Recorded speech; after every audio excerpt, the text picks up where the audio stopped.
Lisa Simpson is one of the most recognizable cartoon characters ever, and nowadays everyone hates her. Recently, having watched new episodes, something about her just makes me feel like I'm experiencing sleep deprivation, but maybe that's just because I haven't slept.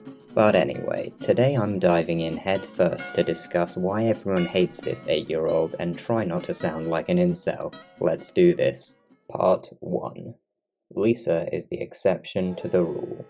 I've recently taken to listening to the director's commentaries of classic Simpsons episodes, as I'm sure all the cool kids are doing nowadays, and David Merkin, the showrunner for series 5 and 6, brought up the comedic rule they use for Springfield, in which every character is an idiot.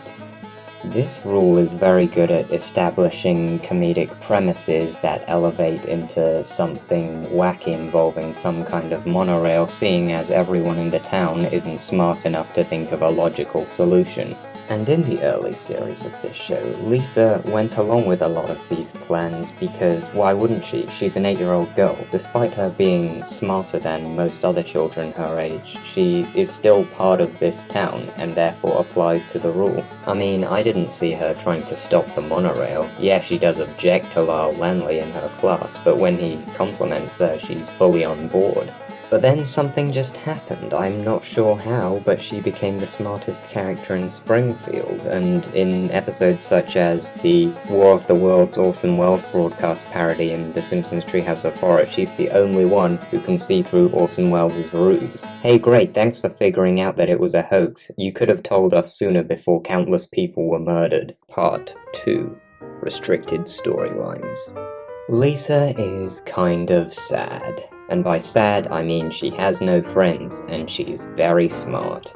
Before you compliment me for my creativity in coming up with those two concepts off the top of my head, those are the only two storylines the writers seem to go for with Lisa's character. It seems over the progression of the show the writers have drilled those two tropes into her character, and now they can't explore anything else because those two tropes are the ones set in stone. Nowadays, if you turn on an episode of The Simpsons in a Lisa Simpson episode, one of two things are gonna happen. Lisa's gonna investigate some mystery plaguing Springfield, or Lisa's gonna be sad that she doesn't have friends. And after a while that just gets really tiresome and predictable. Say what you will about the Bart Simpson sociopath episode, I certainly don't love the way it portrays sociopaths, especially with Bart, but at least it defies the typical trope of Lisa investigating and being right, with Lisa investigating for the first third of the episode and then being proven wrong. A lot of Simpsons fans claim that Homer and Lisa are the best duo in the show, and whilst I didn't fully agree with that because Burns and Homer are the best, I'm starting to get a sense for it now, as when they're paired up even in modern episodes, Lisa's overt intelligence and Homer's annoying stupidity are balanced out and they sort of just get on as a duo. Part 3.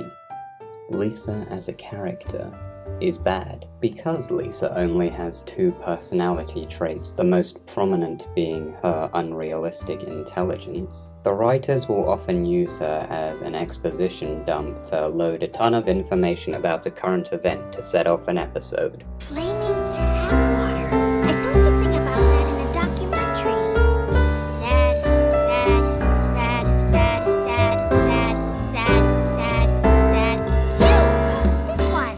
I can understand you having to explain a concept to viewers who aren't familiar with it, but Lisa's a main character. Isn't this the whole reason why you created Scott Christian? Scotty doesn't know. Also, I mean no offense to Yardley Smith, who, from the two DVD commentaries I've heard, sounds like a very nice and likable person. But when did it become the norm for Lisa's voice to be so whiny? Do you really think I want to call attention to myself?